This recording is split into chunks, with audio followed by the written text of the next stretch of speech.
If you've tried having a capsule wardrobe before, but it hasn't worked for you so far, these are the 10 reasons why this might be happening. And if you recognize any of those reasons for you, watch until the end so you know exactly how to fix them. So the first and probably biggest reason why your capsule isn't working for you is because you're struggling to create enough outfits that you like. So depending on your boredom level, you might find that you're okay just having 20 different outfits that you love and then repeating each of them 4 to 5 times. Or you might be someone that wants to have a slightly different outfit every day, and so you need a lot more items. Whatever the reason is for you, when you start putting outfits together, you might realize that a top and a bottom don't actually fit very well. Or maybe you don't have a pair of shoes that actually goes well with this whole outfit. And so it's really important to understand that a capsule wardrobe is not just a collection of items, but it's also a collection of outfits. How many outfits can you create that you actually enjoy and suit your lifestyle? And so if you're quite new to the capsule wardrobe game, I think it's pretty important to try and put outfits together when you're planning your capsule and see, can you actually pair this top with at least 4 to 5 bottoms? And if the answer is no, probably don't put it in the capsule. And so all I'm trying to say is that just because you can make a capsule with the minimum amount of items, it doesn't mean that it's going to create enough outfits that work for you. And so you may end up repeating the same outfit all the time, which is not ideal if you're someone that gets bored or feels restricted very quickly. The second reason why the capsule might not be working for you is because it doesn't suit your lifestyle. Very often on Pinterest, you'll see those standard capsule wardrobes and they'll have things like leather jackets and blazers and shirts. But what happens if it's not something that you actually want to wear or are even able to wear based on the life you live? Because if you're someone that's running after your kids and you have to be out and about all the time, a stuffy blazer or a very crisp shirt might not be the item for you. And so one of the biggest things that I always advise when creating a capsule wardrobe is evaluating your lifestyle first. What kind of activities do you normally do throughout the week? And also, what's the proportion of them? And so, for example, if you're someone that is very active, you work out a lot, and you spend a lot of your time in those sporty clothes, then this is going to create the majority of your capsule. You probably won't need blazers and shirts and things like that. But on the other hand, if you work in an office and you need to meet clients all the time, you probably don't need that many pairs of jeans and flat boots. You might need something more formal or fancy. And that is why it's important to make the assessment and see for yourself whether you can combine all of these activities within one bigger capsule or whether you'll actually need 2 or 3 separate capsules for the different parts of your life. There isn't a one-size-fits-all, and so the items that you pick for your specific capsule are also not going to be a one-size-fits-all. The third reason why your capsule is not working for you is because your clothes and fabrics are actually not weather appropriate. Most of the time, we're creating our capsules at the very beginning of a season, and the temperatures can change quite a lot during the next 3 months. In the past, when creating my autumn capsule wardrobe, I would include quite a few tank tops or t-shirts, and that was because the temperatures were about 15 to 20 degrees, which was suitable for that kind of items.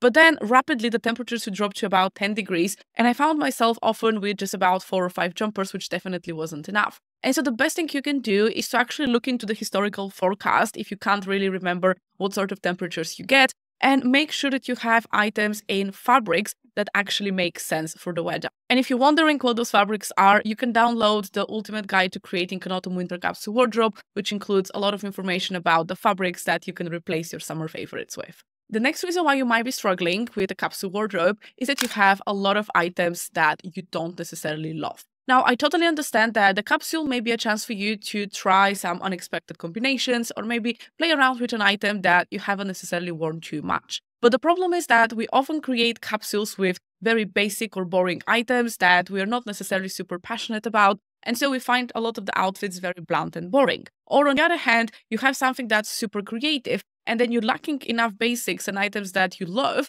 to make that item work. And so my rule of thumb is that it is okay to experiment with a couple of maybes, but don't make them more than 10 to 15% of what you have in your capsule. And if for whatever reason an item is a no, whether that is it doesn't fit properly, it's uncomfortable, it's scratchy, anything like that, put this item aside. You'll have more time to wear it maybe in your next capsule or even next year. Because I find that if something's not comfortable, most of the time you won't reach out for it and it's just going to be taking up space. The fifth reason why your capsule might not be working for you is that your items all have the same texture. Now, this especially applies if you have only matte items or only very shiny items. So in one of my previous videos about the Ultimate Capsule Wardrobe, I talked about the 4 different levels of texture. And so when we have a flat and matte item, which is basically a lot of winter fabrics like knitwear, wool, any sort of cotton shirts, anything like that is pretty flat.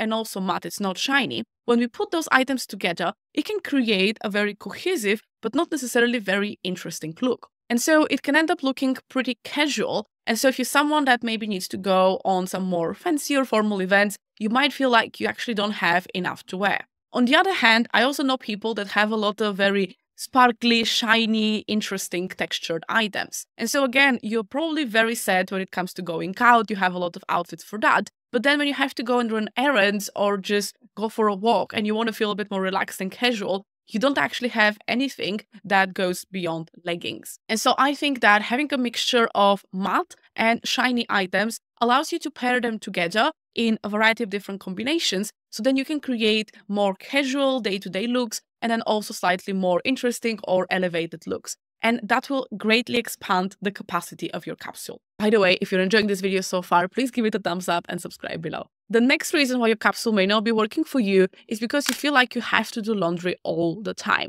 And I know in the past when I've made capsules that are a little bit too small, especially in the spring and summer, when you get a little bit more sweaty easily, this was a nightmare because I always felt like I just don't have enough things to wear. I'm constantly doing laundry. Now, in the colder season, you might be wearing a lot of looser fitting jumpers, and things like wool don't really need to be washed all that much. You can either steam them or let them air dry, and that is going to be absolutely fine to prevent odors. But at the same time, you might still have tank tops, t-shirts, thermals, bodysuits, anything that is very close to the body that you wear underneath. And so if you only have 2 underlayers, then it's definitely not going to be enough, especially if where you live gets quite cold. And so what I always recommend is make sure you have enough bottoms and enough underlayers so you're not always having to do laundry every couple of days just to wear your normal items. The next reason I see people struggling with a capsule wardrobe is that they don't take into account their color preferences and saturation needs. So again, in the previous video, I talked about the different levels of saturation, and I see this as 5 levels of saturation, from the very monochrome ones all the way to the very colorful ones. So your saturation preferences are going to determine the ratio of neutrals to colorful items. And what I often see is people that love color only have 5 to 10% of their capsule being colorful, and vice versa. People that pretty much never wear color suddenly try to put everything colorful that they own in their capsule and then feeling a little bit off because they can't actually put together enough outfits. And so I always recommend knowing what your most comfortable outfit looks like for you, because this is going to be the type of outfit you create the most of. And then using the ratio for that specific level of saturation. So for me, for example, most of my outfits are neutrals with a pop of color. And so I know that I need roughly 25 to 30% of my capsule to be colorful, and everything else can be neutral. The next very surprising reason why people struggle with capsule wardrobes is actually having too many items. And that is especially important if you're someone that gets bored relatively quickly, because even though you might not be wearing an item, just seeing it hanging in your wardrobe makes you think that you are actually making use of it. And it was only when I started using the app Index and tracking what I wear that I realized that some items that I thought I had worn maybe 15 times, I had only worn 6. And I asked myself, why is that? And that's because every single day for 3 months, I saw this shirt hanging in my wardrobe and I thought that I'm actually wearing it. I got visually bored of seeing the same item over and over again. And so if you're someone that struggles a little bit with boredom, having too many items means that you're going to get bored of all of them. And so this is a time where less is actually more. So if you have, let's say, 30 different tops, I would always recommend splitting them into 2 different capsules and having 15 in one and 15 in the other. And I think this is especially true for tops, jackets, anything that you wear closer to your face. Because with bottoms, I think most people are actually quite fine with having less.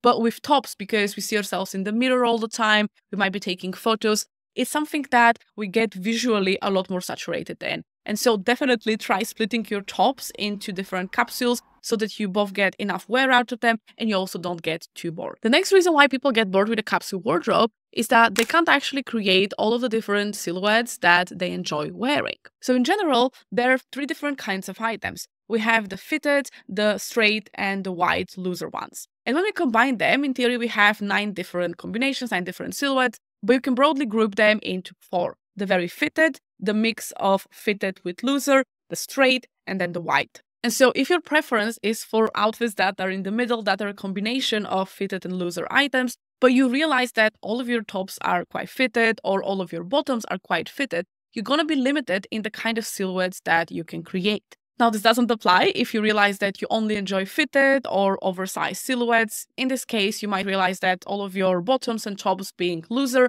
is absolutely fine for you because it allows you to create that silhouette. But for a lot of people, they need that mixture in their tops and in their bottoms to create outfits with a variety of silhouettes to also suit different occasions and lifestyle. If you're someone that likes to dress up and finds this sort of creative expression of putting outfits together to be really important for you, capsule wardrobe can feel very, very restrictive. And that is because a capsule wardrobe usually involves planning outfits and seeing how many combinations you can make, and you sort of feel like you're following a formula or a very structured approach. And so because this is something I struggled with in my own life, I actually have a little bit of advice for you. So at the beginning, if it's your first capsule, I do recommend following a little bit of a formula in terms of number of items, what kind of items, to make sure that you understand the framework and the basics of how to put outfits together. That is helpful. But beyond that, I think that planning outfits, if you're very creative, is actually quite restrictive. And so what I do is when I put a capsule together, I try to put a couple of outfits to see, can I actually make anything that I like from this capsule? And usually the answer is yes. If that is the case, I stop there. I don't put all of the combinations that I could possibly create. I don't plan my outfit. And I generally wake up, look at the capsule, and decide the outfit that I want to create on that day, depending on the situation, the weather, and my mood. And so I have found that in that way, I don't feel creatively restrictive and I can still use a smaller amount of items in my capsule while at the same time staying creative and always finding that I'm creating something unexpected and interesting. And so I hope you can see that there is no one size fits all for why capsule wardrobes don't work. And let me know in the comments, do you recognize yourself in any of those reasons? And have you tried a capsule wardrobe before? I'm looking forward to reading your comments and I'll see you in the next video.